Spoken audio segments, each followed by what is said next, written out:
ಎಲ್ಲರಿಗೂ ನಮಸ್ಕಾರ. ಒಂದು ನಾಡಿನ ಅಭಿವೃದ್ಧಿಯ ಮಾನದಂಡ ಆ ನಾಡಿನ ಸಂಸ್ಕೃತಿ ಮತ್ತು ಪರಂಪರೆ ಆಗಿರುತ್ತೆ.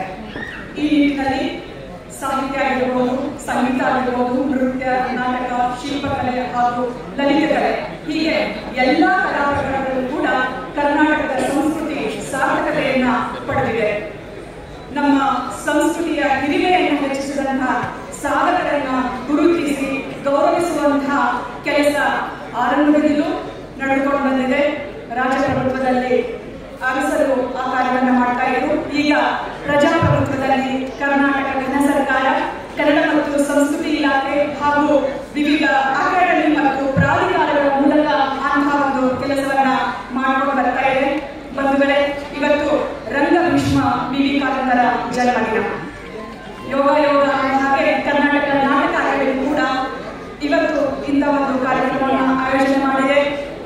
ಅಂತ ಎಲ್ಲ ಮಹನೀಯರನ್ನ ಗುರುತಿಸಿ ಗೌರವಿಸಲಿಕ್ಕೆ ಈ ಸಮಾರಂಭ, ಈ ವೇದಿಕೆ ಸಾಕ್ಷಿಯಾಗುತ್ತದೆ.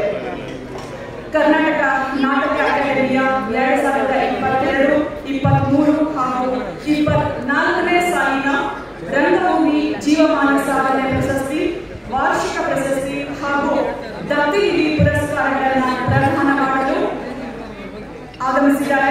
ಚಿಕ್ಕಂದಿನಿಂದಲೂ ಕೂಡ ಕಲೆಯ ಬಗ್ಗೆ ಅಪಾರ ಆಸಕ್ತಿಯನ್ನು ಹೊಂದಿರುವಂತಹ ಅವಕಾಶ ಸಿಕ್ಕಿದಾಗಲೆಲ್ಲ ತಾವು ಕೂಡ ಜಾನಪದ ನೃತ್ಯಕ್ಕೆ ಹೆಜ್ಜೆಯನ್ನು ಹಾಕಿ ಸಂಭ್ರಮಿಸುವಂತಹ, ಕಲಾವಿದರ ಬಗ್ಗೆ ಅಪಾರ ಗೌರವವನ್ನು ಹೊಂದಿರುವಂತಹ ಕರ್ನಾಟಕ ಸರ್ಕಾರದ ಸನ್ಮಾನ್ಯ ಮುಖ್ಯಮಂತ್ರಿಗಳಾಗಿರುವಂತಹ ಶ್ರೀ ಸಿದ್ದರಾಮಯ್ಯ ಸರ್ ಅವರು ಆಗಮಿಸಿದ್ದಾರೆ. ಅವರನ್ನು ನಾನು ಅಕಾಡೆಮಿಯ ಪರವಾಗಿ ತುಂಬ ಹೃದಯದಿಂದ ಸ್ವಾಗತಿಸ್ತಾ ಇದ್ದೇನೆ.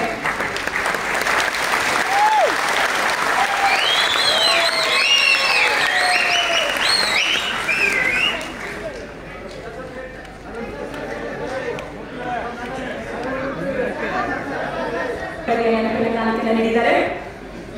ಇದೀಗ ಈ ಕಾರ್ಯಕ್ರಮದ ಅಧ್ಯಕ್ಷತೆಯನ್ನು ವಹಿಸಲಿಕ್ಕೆ ಕರ್ನಾಟಕದ ಕಲೆ, ಸಾಹಿತ್ಯ, ಸಂಸ್ಕೃತಿಯ ಸಂರಕ್ಷಣೆಗೆ, ಬೆಳವಣಿಗೆಗೆ ಸದಾ ಶ್ರಮಿಸ್ತಾ ಇರುವಂತಹ ಸರ್ಕಾರದ ಎಲ್ಲ ಆಶಯಗಳ ಯೋಜನೆಗಳನ್ನ ಪರಿಣಾಮಕಾರಿಯಾಗಿ ಅನುಷ್ಠಾನಗೊಳಿಸಲು ಹಗಲಿರುಳು ಶ್ರಮಿಸ್ತಾ ಇರುವಂತಹ ಕನ್ನಡ ಮತ್ತು ಸಂಸ್ಕೃತಿ ಇಲಾಖೆ ಸಚಿವರಾಗಿರುವಂತಹ ಶ್ರೀಯುತ ಶಿವರಾಜ್ ತಂಗಡಿಗೆ ಸರ್ ಅವರು ಆಗಮಿಸಿದ್ದಾರೆ. ಅವರನ್ನು ಸಹ ನಾನು ತುಂಬ ಹೃದಯದಿಂದ ಈ ಕಾರ್ಯಕ್ರಮಕ್ಕೆ ಸ್ವಾಗತಿಸ್ತಾ ಇದ್ದೇನೆ.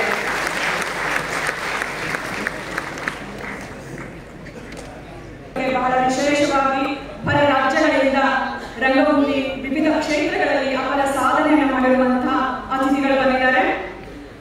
ಕಲಾ ವಿನ್ಯಾಸಕ, ಕಲಾ ನಿರ್ದೇಶಕ, ಉತ್ತಮ ಬರಹಗಾರ, ಉತ್ತಮ ವಾಗ್ಮಿ, ನಟ, ನಿರ್ದೇಶಕ ಹೀಗೆ ಬಹುಮುಖ ಪ್ರತಿಭೆಯ ಕೊಚ್ಚಿಯ ಲೋಕಧರ್ಮಿ ಸೆಂಟರ್ ಫಾರ್ ಥಿಯೇಟರ್ನ ಸಂಸ್ಥಾಪಕರಾಗಿರುವಂತಹ ಚಂದ್ರದಾಸ್ ಅವರು ಆಗಮಿಸಿದ್ದಾರೆ. ಅವರಿಗೆ ಆತ್ಮೀಯ ಸ್ವಾಗತವನ್ನು ಕೊಡ್ತಾ ಇದ್ದೇನೆ. ನಮ್ಮ ಚಂದ್ರ ಅವರು ಕೊಡ್ತಾ ಇದ್ದಾರೆ. ಆಗಮಿಸಿದ್ದಾರೆ.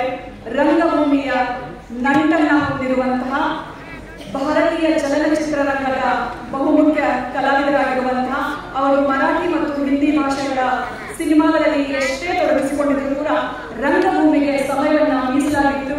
ರಂಗಭೂಮಿಯಲ್ಲಿ ಇವತ್ತು ಕೂಡ ಸಕ್ರಿಯರಾಗಿರುವಂತಹ ಗಣೇಶ್ ಯಾದವ್ ಅವರು ಆಗಮಿಸಿದ್ದಾರೆ. ಅವರನ್ನು ನಾನು ಆತ್ಮೀಯವಾಗಿ ಸ್ವಾಗತಿಸ್ತಾ ಇದ್ದೇನೆ. ನಮ್ಮ ಅಕಾಡೆಮಿಯ ಸದಸ್ಯರಾಗಿರುವಂತಹ ರಾಜಣ್ಣ ಜೇವರ್ಗಿ ಅವರು ನೆನಪಿನ ಕಾಣಿಕೆಯನ್ನ ನೀಡ್ತಾ ಇದ್ದಾರೆ. 2022ನೇ ಸಾಲಿನ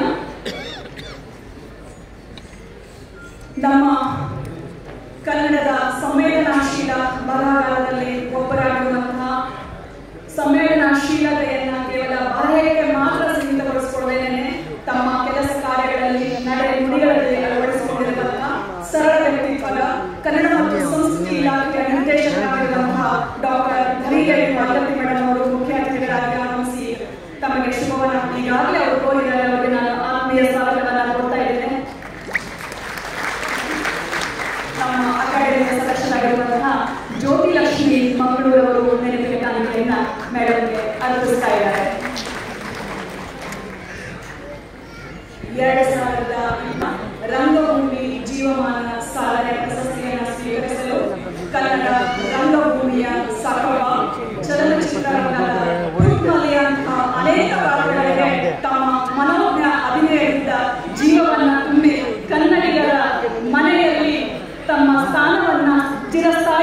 ಮಾಡಿಕೊಂಡಿರುವಂತ ಡಾಕ್ಟರ್ ಉಮಾಶ್ರೀ ಅವರು ಆಗಮಿಸಿದ್ದಾರೆ. ಅವರಿಗೆ ನಾನು ಆತ್ಮೀಯ ಸ್ವಾಗತವನ್ನು ಕೋರ್ತಾ ಇದ್ದೇನೆ.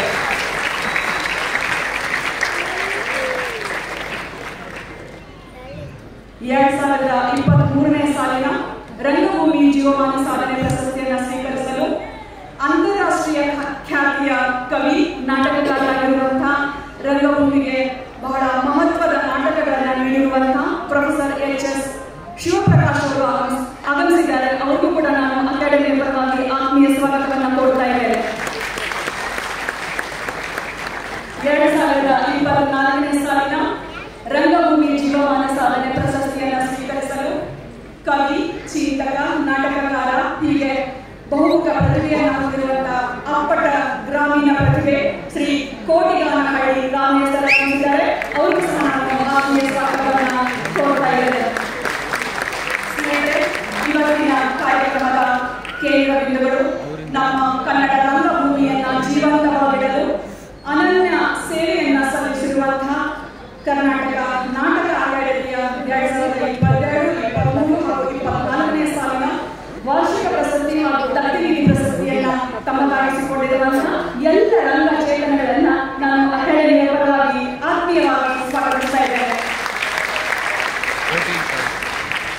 ಇನ್ನ ತಾವು ಬೆಳೆದು ತಮ್ಮಂತೆ ಇತರರು ಬೆಳೆಯಬೇಕು ಅಂತ ಹೇಳಿ ಕಲಾವಿದರನ್ನ ಪ್ರೋತ್ಸಾಹಿಸಲಿಕ್ಕೆ ನಮ್ಮ ಕರ್ನಾಟಕ ನಾಟಕ ಅಕಾಡೆಮಿಗೆ ಹಲವಾರು ಜನ ದತ್ತಿನಿಧಿಗಳನ್ನ ನೀಡಿದ್ದಾರೆ. ಅಂತಹ ಮಹನೀಯರ ಕೊಡುಗೆಯನ್ನ ನಾವು ಗೌರವಪೂರ್ವಕವಾಗಿ ನೆನೆಯುತ್ತಾ ಆ ದತ್ತಿನಿಧಿಯನ್ನ ನೀಡಿರುವಂತಹ ಕುಟುಂಬದ ಸದಸ್ಯರುಗಳು ಮತ್ತೆ ಮಾಧ್ಯಮಿಸುವಂತಹವರು ಕೂಡ ಇಲ್ಲಿ ಬಂದಿದ್ದೀರಿ. ತಮಗೂ ಕೂಡ ನಾವು ಆತ್ಮೀಯವಾದಂತಹ ಸ್ವಾಗತವನ್ನ ಕೋರ್ತಾ ಇದ್ದೇವೆ. ಕರ್ನಾಟಕ ಸರ್ಕಾರದ ಎಲ್ಲ ಅಕಾಡೆಮಿ ಪ್ರಾಧಿಕಾರದ ಅಧ್ಯಕ್ಷರುಗಳು, ಸದಸ್ಯರುಗಳು, ನಮ್ಮ ಕರ್ನಾಟಕ ನಾಟಕ ಅಕಾಡೆಮಿಯ ಮಾಜಿ ಅಧ್ಯಕ್ಷರು, ಸದಸ್ಯರು ತಾವೆಲ್ಲ ಬಂದು ಈ ಕಾರ್ಯಕ್ರಮದ ಶೋಭೆಯನ್ನು ಹೆಚ್ಚಿಸಿದ್ದೀರಿ. ತಮಗೆ ಆತ್ಮೀಯ ಸ್ವಾಗತವನ್ನು ಕೋರ್ತಾ ಇದ್ದೇನೆ. ರಂಗಭೂಮಿ ಅನ್ನೋದು ಬಹು ಸಂಸ್ಕೃತಿಯನ್ನ ಪ್ರತಿನಿಧಿಸುವಂಥದ್ದು. ಇಲ್ಲಿ ಎಲ್ಲ ಕಲಾ ಪ್ರಕಾರದ ಕಲಾವಿದರು, ವಿಮರ್ಶಕರು, ಸಾಹಿತಿಗಳು, ಚಿಂತಕರು ತಾವೆಲ್ಲರೂ ಬಂದಿದ್ದೀರಿ. ತಮಗೂ ಕೂಡ ಸ್ವಾಗತವನ್ನು ಕೋರ್ತಾ ಇದ್ದೇನೆ. ಬಹಳ ಮುಖ್ಯವಾಗಿ ನಮ್ಮ ಮಾಧ್ಯಮದ ಮಿತ್ರರು ನಮ್ಮ ಎಲ್ಲ ಕಾರ್ಯಕ್ರಮಗಳನ್ನ ಎಲ್ಲರ ಮನೆಗೆ ತಲುಪಿಸುವಲ್ಲಿ ಮಾಧ್ಯಮದ ಮಿತ್ರರ ಸಹಕಾರವನ್ನು ಯಾವತ್ತೂ ಅಕಾಡೆಮಿಗೆ ಆ ಸಹಕಾರವನ್ನು ಸ್ಮರಿಸಿದ ಎಲ್ಲ ಮಾಧ್ಯಮ ಮಿತ್ರರನ್ನ ನಾನು ಸ್ವಾಗತಿಸ್ತಾ ಇದ್ದೇನೆ. ಈ ಒಂದು ಕಾರ್ಯಕ್ರಮದ ಸಂಘಟನೆಗೆ ನಮ್ಮ ಕನ್ನಡ ಸಂಸ್ಕೃತಿ ಇಲಾಖೆಯ ಎಲ್ಲ ಅಧಿಕಾರಿಗಳು ಮತ್ತೆ ವಿವಿಧ ಇಲಾಖೆಗಳಾಗಿರುವಂತಹ ಪೊಲೀಸ್, ವಾರ್ತಾ ಇಲಾಖೆ, ಆರೋಗ್ಯ ಇಲಾಖೆ, ತೋಟಗಾರಿಕೆ, ಅಗ್ನಿಶಾಮಕ ದಳ, ಬೆಸ್ಕಾಂ ಹೀಗೆ ಹಲವಾರು ಇಲಾಖೆಗಳ ಅಧಿಕಾರಿಗಳು, ಸಿಬ್ಬಂದಿಗಳು ನಮಗೆ ಕೈ ಜೋಡಿಸಿದ್ದಾರೆ. ಆ ಎಲ್ಲ ಅಧಿಕಾರಿ ಸಿಬ್ಬಂದಿಗಳನ್ನ ನಾನು ಆತ್ಮೀಯವಾಗಿ ಸ್ವಾಗತಿಸ್ತಾ ಇದ್ದೇನೆ. ಬಂಧುಗಳೇ, ನಮ್ಮ ಅಕಾಡೆಮಿ 3 ವರ್ಷದ ಪ್ರಶಸ್ತಿಯನ್ನ ಪ್ರಥಮ ಬಾರಿಗೆ ಈಗ ಕೊಡ್ತಾ ಇದೆ. ಈ ಒಂದು ಅಕಾಡೆಮಿ ಈ ಪ್ರಶಸ್ತಿಗಳಿಗೆ ಅರ್ಹರನ್ನ ಆಯ್ಕೆ ಮಾಡೋದು ಸುಲಭದ ಕೆಲಸವಾಗಿರಲಿಲ್ಲ. ರಂಗ ಸಮುದ್ರದಿಂದ ಮುತ್ತುಗಳನ್ನು ಹೆಕ್ಕಿ ತೆಗೆಯೋದಕ್ಕೆ ನಮ್ಮ ಅಕಾಡೆಮಿಯ ಅಧ್ಯಕ್ಷರ ಜೊತೆಗೆ ಕೈ